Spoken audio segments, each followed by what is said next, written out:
rwanya ubutinganyi bishobora kuzahanishwa igihano cy'urupfu abazahamwa cyangwa se abazafatwa babikora.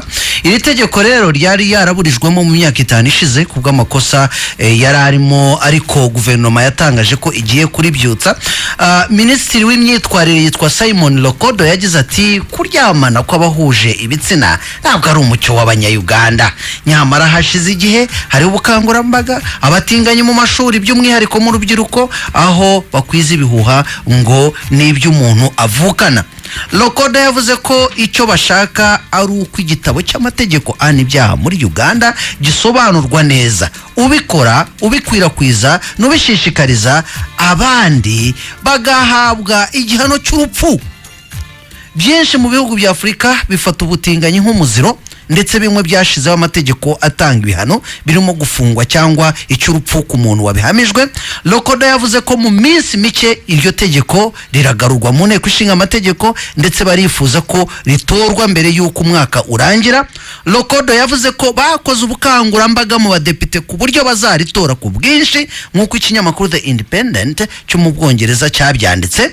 Muri 2014 urukiko rurindi itegeko nshinga ryatesheje agaciro itegeko rihano abatinganyi nyuma yo gusanga hari amakosa arimo. Ubwo Uganda yatangizaga iryo tegeko muri 2014 yaramaganywe cyane ku rwego mpuzamahanga ishinjwa kubangamira uburenganzira bw'ikirema muntu. Muribuka Museveni rwose nawe atanga urugero ati ibintu ngewe simbyumva, ntabwo abyumva kuko hari ahantu babikorera hagenewe kunyura umwanda. Yego, ngo Imana niko yabyinjiriye yarinze, buri Imana ni injiniya ukaza, ariko abantu bihaye kuyinyomoza. Simbyumva. Icyo gihe rero Leta Zunze Ubumwe za Amerika zagabanyije inkunga zahaga icyo gihugu cya Uganda, ishyiraho n'amananiza ku guhabwa visa ku banya-Uganda, ndetse ihagarika n'imyitozo ya gisirikare.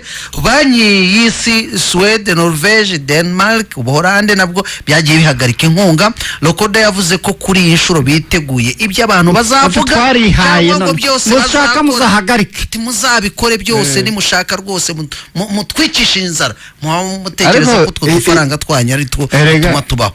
Sibya bindi nahoze nkubwira ukuba Afurika ikize munsi y'ubutaka bwayo, yemwe no hejuru y'ubutaka buri harakize, kuko amasambu ya Afurika arera n'amashyamba yaho akenshi agira imbaho nziza, ariko tukarenga tukananirwa kwigenga ngo amahanga ataduhagarikira inkunga atadufatira ibihano.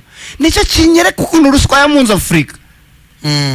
Jewe niyo mpamvu iyo numvise abantu baririmba ngo Afurika yacu nziza nziza no munagana nziza no munagana, urumva iyo Afurika ari nziza twaba tubona bari abantu barohama mu nyanja bagiye kujya muri Amerika.